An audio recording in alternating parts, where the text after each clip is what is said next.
Hi guys, ZippyFred14 here, also known as Freddy Penboy, and today I'm going to be talking about Tokyo Ghoul manga. So, I recently get into reading manga. I was only an anime-only watcher, mainly because I never actually found a place to buy the manga, but now I have basically found the way of me buying manga.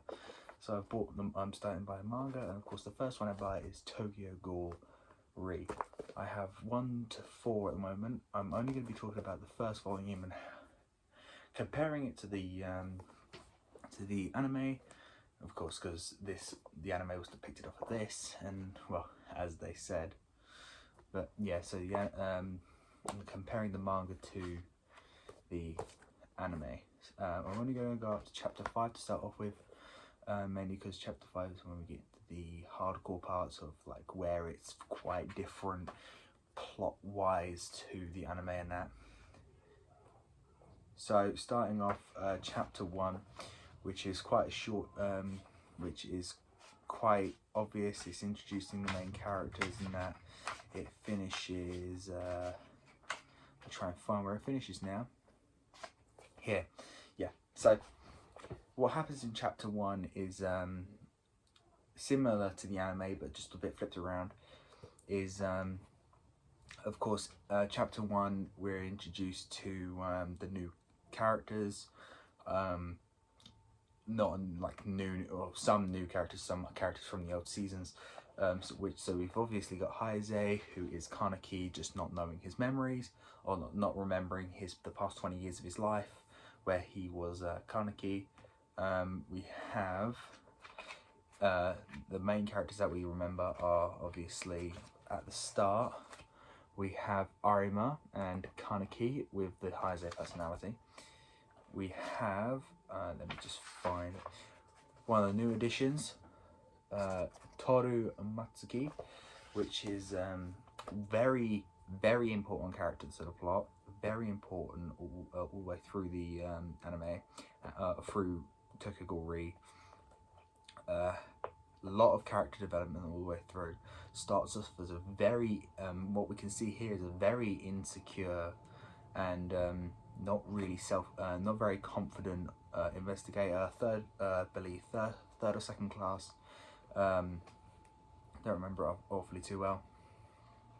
From there, a bit further on, we're introduced to Akira Mato, who was, if you don't remember in the last from Tokyo Ghoul and Tokyo Ghoul Route A,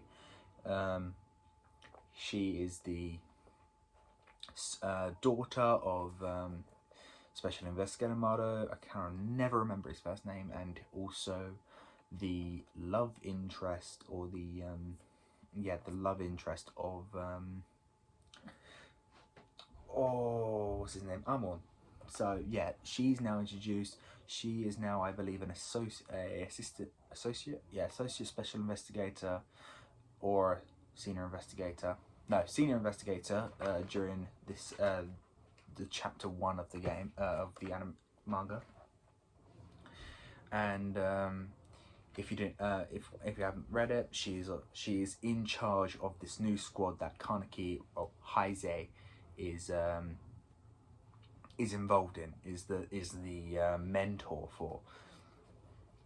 Moving on a bit further from that point, we are introduced to, I've got to find it now. I should have these pages marked, but obviously I don't because I'm terrible. Right here. First thing you see him in is Urie, Kuki Urie, who at first strikes you as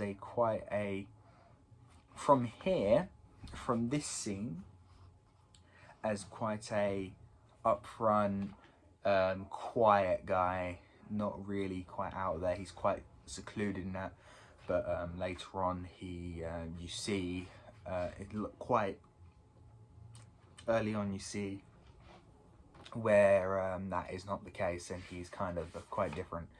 So I think it's around. Let me see. Yes, it's when the other character is introduced. Another character. Here we go. Where Ginshi, I gotta try and get this right. Ginshi Shirazu, right there, he gets introduced, who is also a part of. So those two are now part of the a squad called the Quink Squad that we get introduced to straight away. There's one more member, but not introduced yet. Yet to find out about her, that person, who is part of the Quink Squad. The Quink Squad are obviously a squad of. If you don't know, a squad of sorry, a squad of investigators that have been implanted with a ghoul's predatory organ. I've got to try and remember the name of it. The kakuho. Now the kakuho is the ghoul's predatory organ, but some people may say, but Kaneki isn't Quinks, he's a ghoul, and he was also implanted with the kakuho. The difference is explained later on, but I'll explain it now. Here, when it comes to the difference between the Quinks and Kaneki, is that Kaneki, with the Quinks, when in development, when going through the procedure, there was basically protective layers called frames wrapped around the kakuho before it was implanted, so they were protected from becoming a fully fledged ghoul, and they could eat normal foods. So the ghoul sorry, so the ghoul side of them wasn't so the adverse effects of having the kakuho implanted in them wasn't going to be a problem, and it would not affect the rest of their organs like it did with Kaneki and changing his whole body to be ghoulish. Okay, so one thing that strikes you first if you have watched the anime, so what's happening here is they're fighting taxi drivers. So one thing that's different to the anime and the manga straight away is that in the start of the anime, the first thing you see is Urie and it was I think Urie and Shirazu. The first scene in Tokyo Ghoul anime is Urie and Shirazu going after taxi driver. That was the first scene, and then afterwards you see the scene about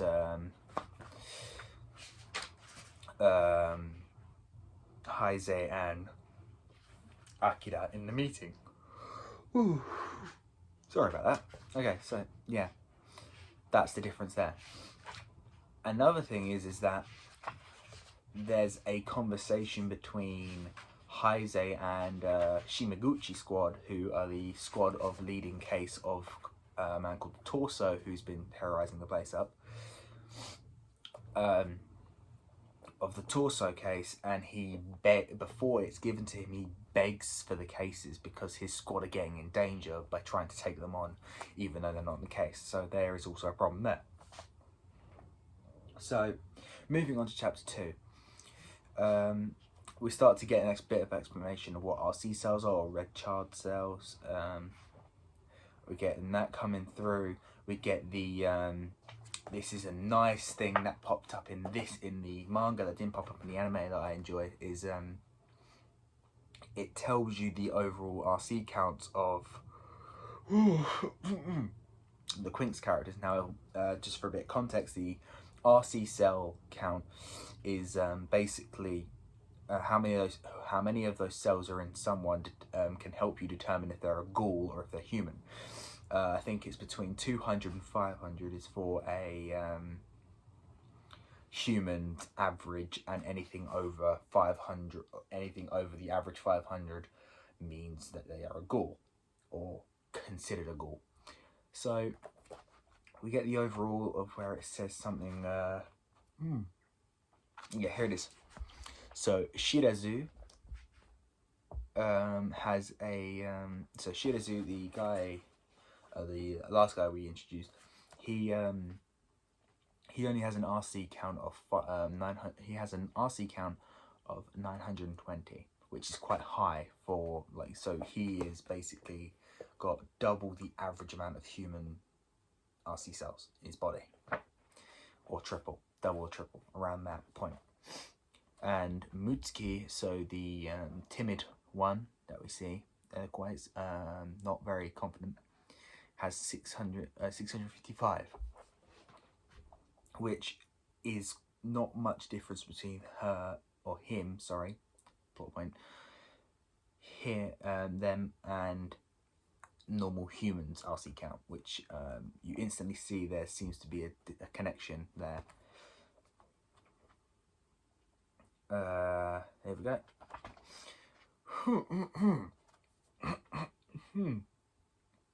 Sorry about that. So then we move on to next page. Instantly we see one thing that struck me, and I was interested in this page exactly, mainly because of what it says here. So we had the past two RC counts of the two other Quinxes, who are Shirazu at 920 and Mutsuki at 655. Then the last part of this scene, you get Heise's or Kanaki's, and I don't know if you can read that there. That is 2,753. So that is the difference between Shirazu, who's one of the highest, and Kaneki Heise, who is the mentor. That is a huge difference, and I think, in my opinion, that's what sets the Quinks and the Ghouls and the half Ghoul apart. Heise, or Kaneki, who's a half Ghoul, who is a Ghoul without the frames or anything, without the frame stopping the Kakuho from controlling the body or any of that. He has a higher RC count of both Shirazu and Mutsuki combined, about just over double. That is no, just under double, sorry. That is insane. That shows straight away how powerful Heise is. At the start of the anime, we never saw how strong he is until the torso battle, or sorry, the Orochi battle. That's when we got started on that. So that is a great thing to find out, is that we finally find out in the second chapter, we finally find out a power scale for these characters, which I love. Moving on, we have same as the anime, official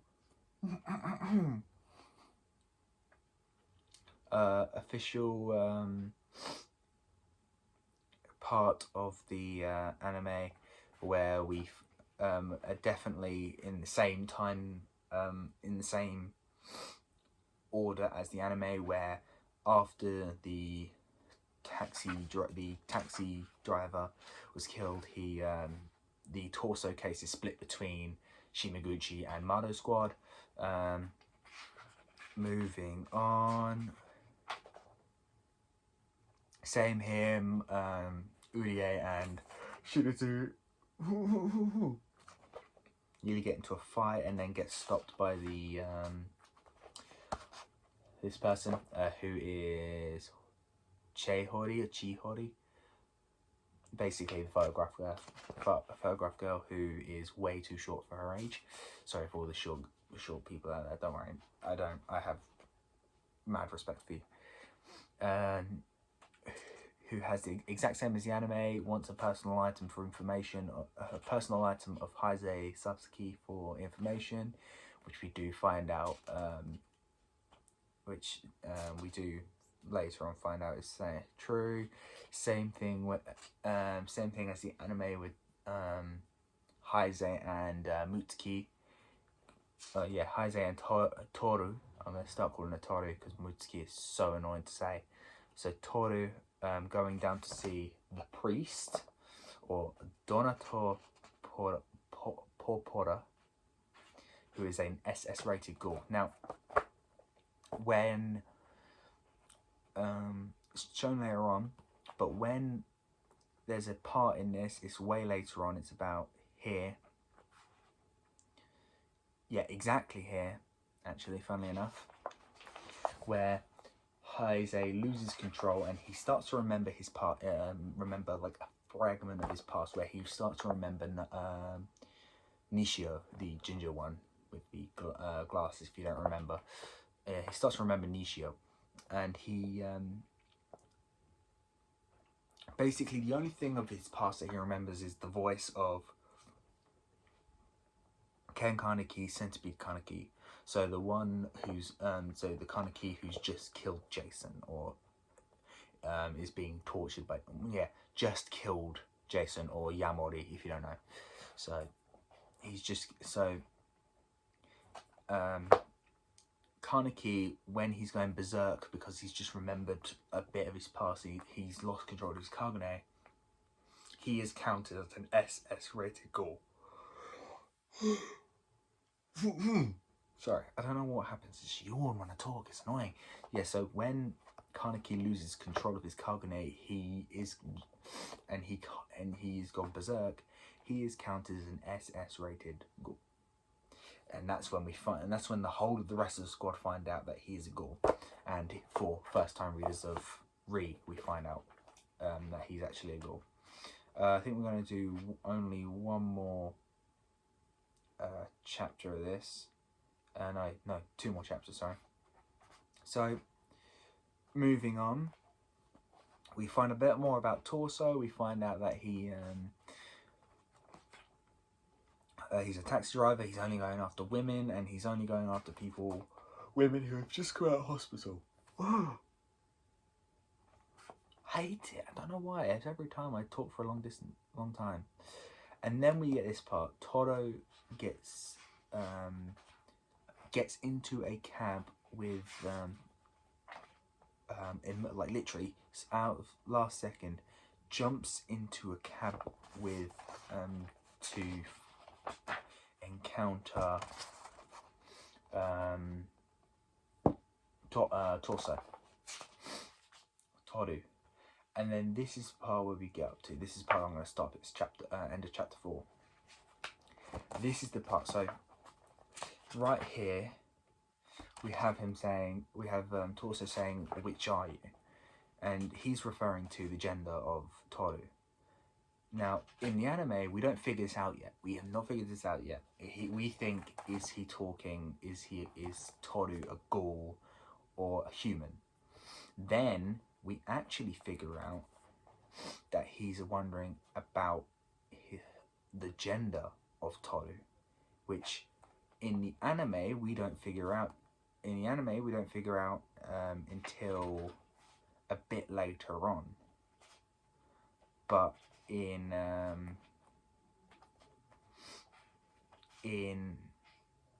this we find out, and this is page 112, the end of chapter 4, Toru is a girl or a female. We find that out chapter 4, probably, I don't know, the first episode of the anime. This would have been, the first episode of the anime.